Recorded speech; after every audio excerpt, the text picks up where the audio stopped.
Hello my dear art lovers, welcome back to my channel. So ഇന്നത്തെ എൻ്റെ video എന്തായിരിക്കും നിങ്ങൾക്ക് എൻ്റെ തമ്മിൽ കണ്ടപ്പോൾ തന്നെ മനസ്സിലായിട്ടുണ്ടാവും അല്ലേ? യെസ്, നമ്മളിന്ന് ഉണ്ടാക്കാൻ പോകുന്നത് പഴയ ഒരു പെയിൻറ്റ് ബോട്ടിലിൽ നിന്ന് അടിപൊളി ഒരു ഇൻഡോർ പ്ലാന്റ് പോട്ടാണ് ചെയ്യാൻ പോകുന്നത്. സോ അതിനുവേണ്ടി ആദ്യം നമുക്ക് വേണ്ടത് ഫെവിക്രിലിൻ്റെ മോൾഡിറ്റാണ്. സോ അതിൻ്റെ ഉള്ളിൽ ഇതുപോലെ 2 പാക്കറ്റ്സ് ഉണ്ടാവും. ആ 2 പാക്കറ്റ്സ് നമ്മൾ ഓപ്പൺ ചെയ്തതിന് ശേഷം എടുത്തിട്ട് നമ്മൾ ചപ്പാത്തി കുഴയ്ക്കൂലേ, ആ പരുവത്തിൽ നമ്മൾ നന്നായിട്ട് മിക്സ് ചെയ്ത് നീറ്റായിട്ട് എടുക്കുക. സോ ഇതെങ്ങനെയാണ് മിക്സ് ചെയ്തതിന് ശേഷം ഉണ്ടാവുക എന്നുള്ളത് നിങ്ങൾക്ക് കാണിച്ചു തരാം കേട്ടോ.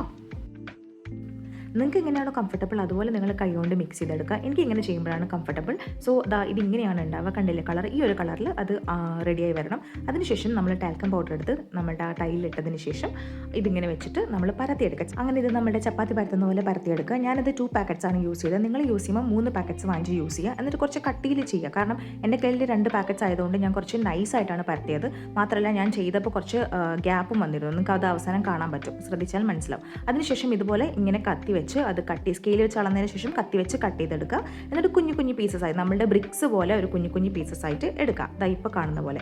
ഓക്കെ, ഇതുപോലെ എടുത്തതിന് ശേഷം നമ്മൾ ഫെവിക്കോൾ വെച്ച് നമ്മളുടെ പെയിൻറ്റ് ബോക്സിലേക്ക് ഒട്ടിച്ചു കൊടുക്കുക. മുഴുവനായിട്ട് എല്ലാ ഭാഗത്തേക്കും നല്ല നീറ്റായിട്ട് നമ്മൾ എന്ത് ചെയ്യുക, ഒട്ടിച്ചുകൊണ്ടിരിക്കുക. ഞാൻ വളരെ നൈസായിട്ട് എടുത്തുകൊണ്ട് തന്നെ എൻ്റെ കയ്യിൽ 2 പാക്കറ്റ്സ് ഉണ്ടായിരുന്നു ഞാൻ പറഞ്ഞില്ല. അതുകൊണ്ട് തന്നെ ഞാൻ കുറച്ച് ഗ്യാപ്പ് ഇട്ടിട്ടാണ് ഇത് ഒട്ടിച്ചുകൊണ്ടിരിക്കുന്നത്. നിങ്ങൾ ചെയ്യുമ്പോൾ ഇത്രയും ഗ്യാപ്പ് ഇടാതെ ചെയ്തുകൊണ്ടിരിക്കുക. അതിനുശേഷം നമ്മുടെ സ്ക്രബ്ബർ ഇല്ലേ, ഇങ്ങനെ മെറ്റൽ സ്ക്രബ്ബർ വെച്ചിട്ട് ഞാൻ ജസ്റ്റ് ഒരു ടെക്സ്ചർ ഉണ്ടാക്കി എടുക്കുകയാണ്. ഇതിൻ്റെ മുകളിൽ ജസ്റ്റ് പ്രസ് ചെയ്ത് കൊടുക്കുകയാണ്.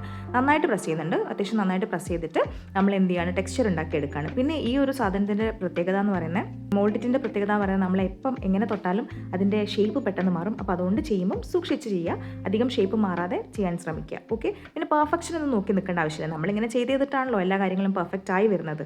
സോ ജസ്റ്റ് ട്രൈ ചെയ്ത് നോക്കുക. ഓക്കെ, സോ അതേപോലെ തന്നെ ലാസ്റ്റത്തെ ലെയർ ഞാൻ ഒട്ടിച്ചു. അതിനുശേഷം അത് ടെക്സ്ചർ ചെയ്തുകൊണ്ടിരിക്കുകയാണ്. അതിനുശേഷം കുറച്ച് ബാക്കി വെച്ചിട്ടുണ്ടായിരുന്നു, അത് ഇങ്ങനെ പരത്തിയെടുക്കുകയാണ്. നീളത്തിൽ ഇങ്ങനെ സ്കെയിൽ വെച്ചിട്ട് നല്ല ഷേപ്പ് കിട്ടാൻ വേണ്ടി പരത്തിയെടുത്തുകൊണ്ടിരിക്കുകയാണ്. അത് എന്നിട്ട് ഞാൻ മോൾ ഭാഗത്തായിട്ട് ഒട്ടിച്ചു കൊടുക്കുകയാണ്. അത് ഒട്ടിച്ചതിന് ശേഷം ഞാൻ ജസ്റ്റ് ഒരു എന്താ പറയുക, ടെക്സ്ചർ വേറൊരു ടൈപ്പ് ടെക്സ്ചർ കൊടുക്കാൻ വേണ്ടി കത്തി വെച്ചിട്ട് ഇങ്ങനെ സൈഡിലൊക്കെ പ്രസ് ചെയ്ത് കൊടുക്കുന്നുണ്ട്.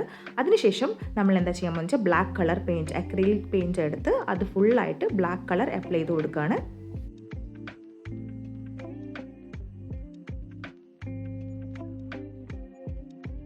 അങ്ങനെ മുഴുവനായിട്ട് എല്ലാ ഭാഗത്തും നമ്മൾ ബ്ലാക്ക് കളർ നല്ല നീറ്റായിട്ട് അപ്ലൈ ചെയ്ത് കൊടുക്കുക. അതിനുശേഷം ഞാൻ എടുക്കുന്നത് മെറ്റാലിക് കളറാണ്. മെറ്റാലിക് കളർ എടുത്തിട്ട് നമ്മൾ സ്പോഞ്ചും യൂസ് ചെയ്യുന്നുണ്ട്. അപ്പോൾ ഇവിടെ എടുത്തിരിക്കുന്ന മെറ്റാലിക് കളർ എന്ന് പറഞ്ഞാൽ പേൾ മെറ്റാലിക് ആണ്. ഫെവിക്രിലിൻ്റെ പേൾ മെറ്റാലിക് റസ്റ്റ് എന്ന് പറഞ്ഞ കളറാണ്.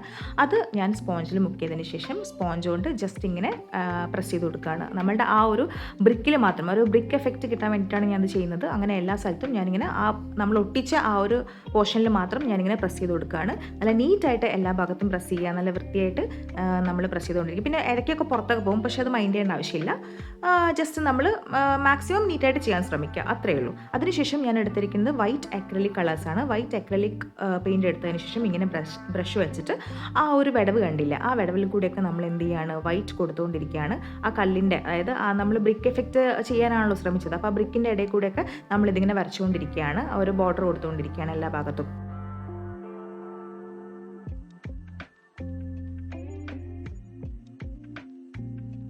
സോ അങ്ങനെ ഇതാ നിങ്ങളിപ്പോൾ കാണുന്ന പോലെ നമ്മൾ ആ ബ്രിക്കിൻ്റെ ഇടയിൽ കൂടെയൊക്കെ വൈറ്റ് കൊടുത്ത് അപ്ലൈ ചെയ്ത് കഴിയാറായിട്ടുണ്ട്. അത് കഴിഞ്ഞതിന് ശേഷം നമ്മളുടെ ആ പഴയ പെയിൻറ്റ് ബോട്ടിലിൻ്റെ ലുക്ക് കണ്ടാൽ നിങ്ങൾ സത്യം പറഞ്ഞാൽ ഞെട്ടും എന്നാണ് ഞാൻ വിശ്വസിക്കുന്നത്. നിങ്ങൾ ഞെട്ടിയോ ഇല്ലയോ എന്നുള്ളത് കമൻറ്റ് ബോക്സിൽ പറയാം. സോ ഇങ്ങനെയാണ് ഞാനൊരു പ്ലാന്റൊക്കെ വെച്ച് അത് സെറ്റ് ചെയ്തത്. അപ്പോൾ എൻ്റെ വീഡിയോ ഇഷ്ടപ്പെട്ടാൽ ലൈക്ക് ചെയ്യുക, സബ്സ്ക്രൈബ് ചെയ്യുക, അതുപോലെ തന്നെ ഈ വീഡിയോ ഷെയർ ചെയ്യുക. എന്നാൽ പിന്നെ എല്ലാം പറഞ്ഞ പോലെ തന്നെ ശരിടാ. And thank you for watching my video.